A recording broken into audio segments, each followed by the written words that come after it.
வணக்கம் மக்களே, allegation mixer டாபிக்ல இருந்து அருமையான ஒரு ட்ரிக்கை பார்க்க போறோம். ஸோ இது வரைக்கும் நம்ம சேனல் நீங்க ஃபாலோ பண்ணல அப்படின்னா மறக்காம ஒரு ஃபாலோ பண்ணிக்கோங்க.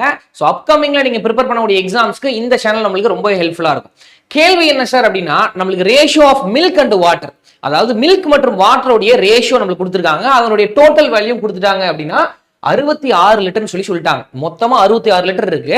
அதுல மில்க் எவ்வளவு இருக்கு, வாட்டர் எவ்வளவு இருக்குன்னு சொல்லிட்டாங்க.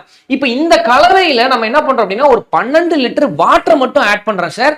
அப்போ புதுசா நம்மளுக்கு இருக்கக்கூடிய அந்த மில்க்குக்கும் வாட்டருக்கும் ரேஷியோ என்ன அப்படின்னு கேக்குறாங்க. சரிங்களா? சோ இது நம்ம என்ன சார் பண்ணணும் அப்படின்னா டோட்டல் ரேஷியோ எடுத்துக்கிறேன். மொத்தமா 4 + 7 11 கூட்டிக்கிறேன்.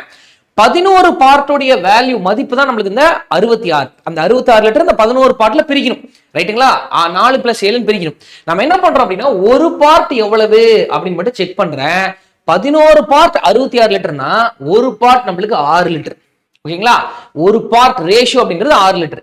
இங்க நம்மளுக்கு 12 லிட்டர் நம்ம கூட்டுறோம் அப்படின்றப்போ 6 லிட்டர்ல நம்மளுக்கு ஒரு பார்ட். அப்ப 12 லிட்டர்னா 2 பார்ட் நம்மளுக்கு கூடும். வாட்டர் மட்டும் தான் சார் கூடும். ஏன்னா வாட்டர் மட்டும் தான் நம்ம ஆட் பண்றேன்.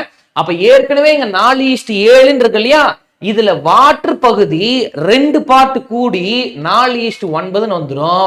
நம்ம தனித்தனியா பிரிச்சு சால்வ் பண்ண தேவையில்ல. இது ஈஸியான ஒரு ட்ரிக். இதே மாதிரி நம்மளுக்கு ஒரு ஷார்ட்கட் சம் வச்சிருக்கேன். இதை சால்வ் பண்ணி ஆன்சர் என்ன அப்படின்றத கமெண்ட் பாக்ஸ்ல போடுங்க. தேங்க்யூ.